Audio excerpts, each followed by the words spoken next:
Rich dad poor dad அப்படிங்கிற புக்லேருந்து நம்ம சில சம்மரிஸ் தான் பார்த்துட்ருக்கோம். லாஸ்ட் வீடியோவில் பணக்காரர்கள் மேலும் எப்படி பணக்காரர்களாக இருக்கிறாங்க, ஏழை இன்னும் ஏழையாகவே ஏன் இருக்கிறாங்க, பணத்தை பற்றின புரிதல் என்ன இருக்குது, ஏழைக்கும் பணக்காரர்களுக்கும் எவ்வளோ வேறுபாடு இருக்குது, பண ஓட்டம்னா என்ன, நம்மளை சிக்கக்கூடிய வைக்கக்கூடிய பொறி எது அப்படிங்கிற நிறைய விஷயங்களை பார்த்தோம். இன்றைக்கி அதோடைய கண்டினியூஷன் தான் பார்ட் 2 பார்க்க போகிறோம். இன்றைக்கி நம்ம பார்க்க போகிறது வருமான வரியை பணக்காரர்கள் எப்படி பயன்படுத்துகிறாங்க, பணக்காரர்கள் மேலும் பணக்காரர்களாக இருக்கக்கூடிய ரகசியம் என்ன, பணத்தை அதிகப்படுத்தக்கூடிய தடங்கள் இருக்கக்கூடிய சக்தி எது அப்படிங்கிற நிறைய விஷயத்த பார்க்க போகிறோம்.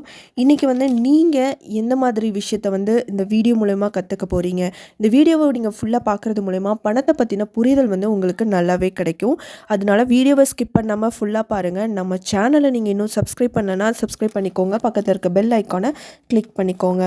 நீங்கள் எவ்வளவு வருமானத்தை சம்பாதிக்கிறீங்க அப்படிங்கிறது இங்கே முக்கியம் இல்லை. அந்த சம்பாதிக்கிற பணத்துலேருந்து உங்கள் கையில் எவ்வளவு நீங்கள் சேமித்து வச்சுருக்கீங்க அப்படிங்கிறது தான் இங்கே முக்கியம்.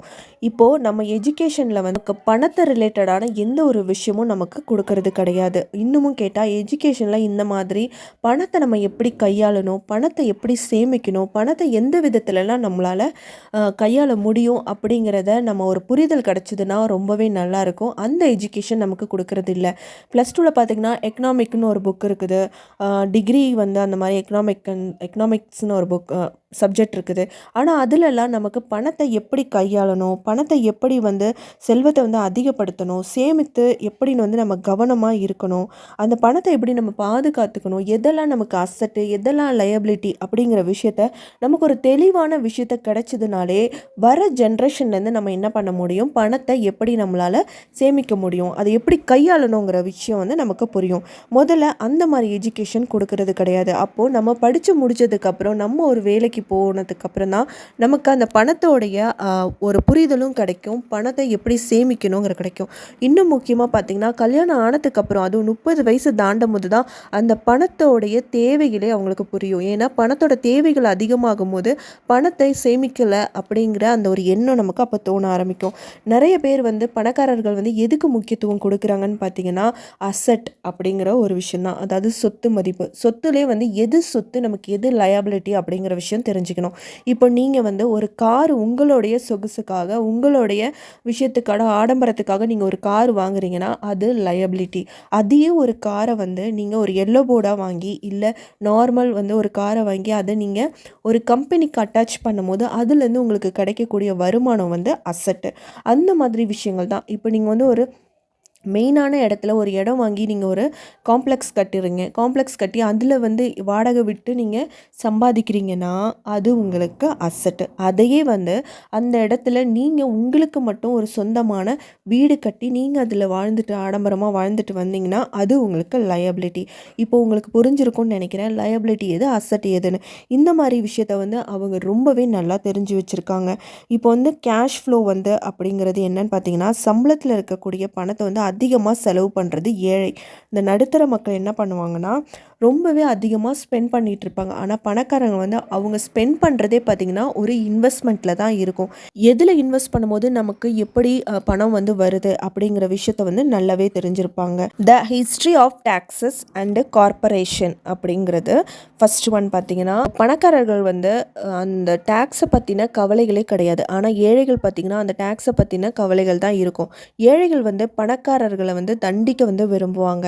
ஆனால் அவங்க அதை பற்றின ஒரு பொறுப்பெடுத்தவே மாட்டாங்க. அவங்க என்ன பண்ணாலும் அவங்க அதை பற்றி என்ன பண்ண மாட்டாங்க. ஏன்னா அவங்கக்கிட்ட மிகப்பெரிய சக்தி என்ன இருக்குதுன்னு பார்த்தீங்கன்னா பணங்கிற அந்த ஒரு சக்தி இருக்கிறதுனால அவங்க எதை பற்றியுமே கவலைப்பட மாட்டாங்க. பணக்காரர்கள் நேரத்தை அவ்வளோ ஒரு பொக்கிஷமாக நினைப்பாங்க. ஆனால் ஏழைகள் நேரம் இல்லைன்னு சொல்லிட்டு என்ன பண்ணுவாங்க, அவங்க செய்யக்கூடிய வேலைகளை தட்டு கழிச்சிட்டு போவாங்க. இந்த மாதிரி விஷயங்கள் தான். இப்போ ஏழை பார்த்திங்கன்னா டேக்ஸ் பே பண்ணுவாங்க, சேலரி வாங்குவாங்க, அதை ஸ்பெண்ட் பண்ணுவாங்க. அவங்களுக்கு ஒரு சேலரி வருதுனாலே அதில் டேக்ஸ் போக தான் அவங்களுக்கு சேலரி வரும். அப்போது டேக்ஸ் பே பண்ணுவாங்க, சேலரி ஸ்பெண்டிங். ஆனால் பணக்காரர்கள் அப்படி கிடையாது. இன்கம் பார்ப்பாங்க, பார்ப்பாங்க, ஸ்பெண்டிங் பண்ணுவாங்க. அப்புறமா தான் அதுக்கேத்த டேக்ஸே பே பண்ணுவாங்க. அதுக்கு என்ன முக்கியத்துவம் அப்படின்னு பார்த்தீங்கன்னா, பிஸ்னஸ். ஒரு ஜாபுக்கு போனீங்கன்னா, உங்களுக்கு கிடைக்கக்கூடியது ஒரு நிரந்தரமான ஒரு சேலரி. ஆனா அதே வந்து நீங்க ஒரு பிஸ்னஸ் பண்றீங்கன்னா, அதுக்கடையிலேருந்து கிடைக்கக்கூடிய இன்கம் வந்து நீங்க ஒரு ஆடம்பரத்துக்கோ, உங்களுடைய தேவைகளுக்கோ நீங்க ஸ்பெண்ட் பண்றீங்க.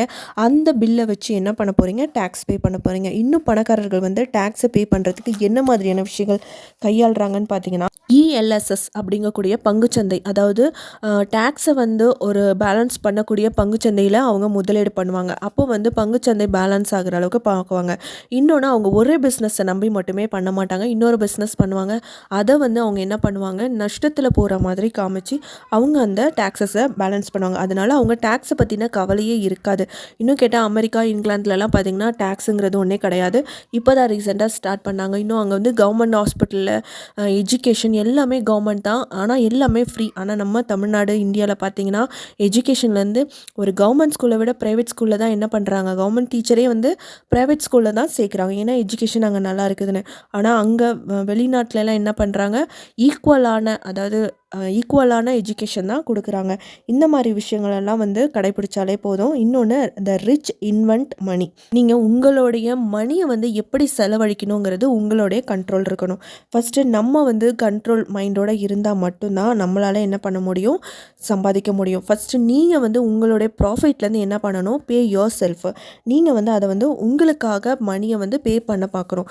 நீங்கள் கையில் வாங்கும்போது உங்களுக்காக அந்த மணியை நீங்கள் வாங்கும்போது எவ்வளோ சம்பாதிச்சாலும் உங்களோட பணம் அப்படிங்கும்போது எவ்வளோ சந்தோஷமாக இருக்கும். இந்த மாதிரி விஷயத்துலலாம் நீங்கள் பண்ணலாம். இன்வெஸ்ட் வந்து நீங்கள் வந்து ஒரு பிஸ்னஸில் இன்வெஸ்ட் பண்ண முடியல அப்படின்னா, அந்த விஷயம் தான். ஐடியாங்கிறது எல்லாருக்கும் ஒரே மாதிரி இருக்காது. ஒவ்வொருத்தவங்களும் க்ரியேட்டிவாக திங்க் பண்ணுவாங்க. இன்வெஸ்ட் பண்ண முடியாதவங்க என்ன பண்ணலாம், ஐடியா வச்சு அவங்க அடுத்தவங்களுக்கு இம்ப்ளிமெண்ட் கொடுக்கலாம். இல்லையா, நீங்கள் ஒரு பிஸ்னஸ் பண்ணுறீங்கன்னா இந்த 2 விஷயத்தையும் நீங்கள் வளர்த்துக்கிட்டு உங்களுடைய பிஸ்னஸை க்ரோ பண்ண ஆரம்பிக்கலாம். இன்னொன்று, ஃபினான்ஷியல் ஐக்யூனா என்ன, நம்ம வந்து ஃபினான்ஷியல் ஃப்ரீடமாக இருக்கணும். ஒரு விஷயத்தில் வந்து என்ன விஷயம் நம்ம பண்ண போகிறோம், நம்மளோட இன்கம் என்ன வருது அப்படிங்கிறது, எதில் நம்ம பிஸ்னஸில் வந்து இப்போ ரன் ஆகாமல் இருக்கிறதுக்கான விஷயங்கள் என்னென்ன போயிட்டுருக்குது அப்படிங்கிற விஷயத்த பார்க்கணும். இன்வெஸ்டிங் ஸ்ட்ராட்டஜினா என்ன, நம்ம வந்து பணத்தை வந்து இன்வெஸ்ட் பண்ணுறோம். அது எந்த விதத்தில், எந்த மாதிரி இன்வெஸ்ட் பண்ணால் நமக்கு பணம் பல மடங்கு கிடைக்கும் அப்படிங்கிறத புரிதலோடு இருந்து பண்ண வேண்டியது. Supply and demand. இப்போ நீங்கள் ஒரு பொருளை வந்து மக்களுக்கு கொடுக்க போகிறீங்க அப்படின்னா, நீங்கள் வந்து ஏழையாக இருக்கிறவங்களுக்கு குறைஞ்சமான அமௌண்ட்டில் கொடுத்து அதிகமான ப்ராடக்ட் விற்க போகிறீங்களா, இல்லை சில பீப்புளை வந்து நீங்கள் அட்ராக்ட் பண்ணி, அதாவது ரிச்சான பீப்புளை அட்ராக்ட் பண்ணி அதிக காசுக்கு உங்கள் ப்ராடக்ட்டை கொஞ்சமாக விற்றாலும் அதிக காசுக்கு விற்க போகிறீங்களாங்கிற விஷயத்த நீங்கள் தெரிஞ்சுக்கணும். அடுத்த ஒன்று பார்த்தீங்கன்னா, லானா என்னது, நீங்கள் பண்ண போகிற பிஸ்னஸில் என்ன மாதிரியான சட்ட ரீதியான கண்டிஷன்ஸ் இருக்குங்கிறத தெரிஞ்சுக்கணும். பிஸ்னஸ் ஆரம்பிக்கிறீங்க அப்படின்னா அந்த ப்ராடக்ட்டுக்கு என்ன மாதிரியான சர்டிஃபிகேட் வாங்கணும், எந்த மாதிரியான அப்ரூவல் வாங்கணும், FSSAI அந்த மாதிரி அப்ரூவ் வாங்கணும் அப்படிங்கிறதெல்லாம் இருக்குது. அதெல்லாம் நீங்கள் வந்து தெரிஞ்சு வச்சுக்கணும். அடுத்தது, week to learn, don't work for money. வந்து நீங்கள் கற்றுக்க ஆரம்பிக்கிறத விடாமல் நீங்கள் ஒர்க் ஃபார் மணிக்காகவே நீங்கள் வேலை செய்கிறத விட்டுட்டு மணி வந்து உங்களுக்காக வேலை செய்கிறத பார்க்கணும். இப்போ ஜாப் அப்படிங்கன்னா ஜஸ்ட் ஓவர் ப்ரோக். அது வந்து இந்த புக்கில் வந்து ரொம்பவே முக்கியமான பாயிண்ட்டாக மென்ஷன் பண்ணியிருக்காங்க. என்னென்னு பார்த்தீங்கன்னா, எப்படியெல்லாம் நம்ம மேனேஜ்மெண்ட் கேஷ் ஃப்ளோ வந்து பற்றி தெரிஞ்சுக்கணும். நம்மளோட கேஷ் எந்த மாதிரி இடத்துலலாம் வெளியில் போயிட்டுருக்குது. ஒரு பிஸ்னஸ் பண்ணுறீங்கன்னா அதில் கொஞ்சம் டைம் அதுக்காக ஒதுக்கி நீங்கள் உங்களோட கேஷ் ஃப்ளோவை பற்றி தெரிஞ்சுக்கணும். மேனேஜ்மெண்ட் ஆஃப் சிஸ்டம்னா என்ன, எல்லாமே இப்போ நீங்கள் ஒரு வீடுன்னு எடுத்துக்கிட்டிங்கன்னா அங்கே இருக்கிற ஒரு ஹவுஸ் ஒய்ஃப் தான் என்ன பண்ணுவாங்க, வீட்டில் இருக்கிற எல்லா விஷயத்தையும் அரேஞ்ச் பண்ணுவாங்க. இப்போ ஹஸ்பண்ட் வந்து சம்பாரித்து காசு கொடுத்தாலும் வீட்டில் ஒரு சிஸ்டமாக மெயின்டைன் பண்ணக்கூடியது அவங்க மட்டும்தான். அதே மாதிரி நீங்கள் ஒரு பிஸ்னஸ் பண்ணுறீங்க அப்படின்னா நீங்கள் ஒரு சிஸ்டமாக அதை வந்து மேனேஜ் பண்ணிங்கன்னா உங்களோட பிஸ்னஸ் வந்து நல்ல க்ரோத் கிடைக்கும். அடுத்தது, மேனேஜ்மெண்ட் ஆஃப் பீப்புளை வந்து கையால் தெரிஞ்சுக்கணும். சில பேர் வந்து நல்ல திறமை இருக்கும், ஆனால் அவங்களுக்கு பேச தெரியாது, மக்கள்கிட்ட எப்படி மார்க்கெட்டிங் பண்ணணும்னு தெரியாது. அந்த மாதிரி விஷயத்தை நம்ம என்ன பண்ணணும், வளர்த்துக்கணும். நம்ம வந்து அதிகப்படியான பேச திறமையை நம்ம வளர்த்துக்கும் போது, நம்மக்கிட்ட எது கம்மியாக இருக்கோ அதை நம்ம வளர்த்துக்கும் போது நம்மளுடைய பேரம் பேசுறதுக்கும் நம்ம ப்ராடக்ட்டை விற்கிறதுக்கும் என்ன ஆகும், அது நமக்கு ரொம்பவே யூஸ்ஃபுல்லாக இருக்கும். இன்னொரு பிஸ்னஸ் வந்து ஸ்டார்ட் பண்ணுறதுக்கு நமக்கு யூஸ்ஃபுல்லாக இருக்கும். பணக்காரர்கள் எப்போவுமே வந்து ஒரு பிஸ்னஸை மட்டும் ஒரு சேலரி, அதாவது ஒரு ப்ராஃபிட்டை மட்டும் நம்பி இல்லாமல் பல இடத்துலையும் வந்து அவங்க பயம் இல்லாமல், அவங்க பணக்காரர்களுக்கு ரொம்பவே வந்து துணிச்சலான விஷயம் என்னன்னு பார்த்தீங்கன்னா, கேஷ் வந்து நமக்கு கிடைக்காம போயிடுமோ, இழந்துருவோமோங்கிற பயமே இல்லாம அவங்க அதில தைரியமா இன்வெஸ்ட் பண்ணுவாங்க. அவங்களுடைய மன தைரியத்தினால தான் அவங்க இன்னுமே வந்து பணத்த சம்பாரிச்சுட்டு ஈர்த்துக்கிட்டு இருக்காங்க. இதே ஏழையா இருக்கிறவங்க நம்ம இழந்துருவோமான்னு பயந்து பயந்தே எந்த ஒரு விஷயத்துலயும் நம்ம என்ன பண்ண மாட்றோம், போய் கால் வைக்க மாட்றோம். ஸோ அந்த பயத்த எடுத்து போட்டுருங்க. உங்களுடைய நெகட்டிவ் தாட்ட எடுத்து போட்டு, நீங்க பண்ணக்கூடிய ஒரு விஷயத்த நீங்க இன்னைக்கே ஸ்டார்ட் பண்ணுங்க. உங்களுக்கு இந்த வீடியோ ரொம்பவே பிடிச்சிருக்கும்னு நெனைக்கிறேன். யூஸ்ஃபுல்லா இருக்கும்னு நெனைக்கிறேன். இதுலேருந்து நீங்க பணத்த பத்தின ஒரு சில விஷயங்கள் தெரிஞ்சுக்க முடியும்னு நெனைக்கிறேன். உங்களுக்கு இந்த வீடியோ பிடிச்சிருந்தா லைக் பண்ணுங்க. உங்க ஃப்ரெண்ட்ஸ் அண்ட் ஃபேமிலிக்கு ஷேர் பண்ணுங்க. மறக்காம நம்ம சேனல சப்ஸ்கிரைப் பண்ணி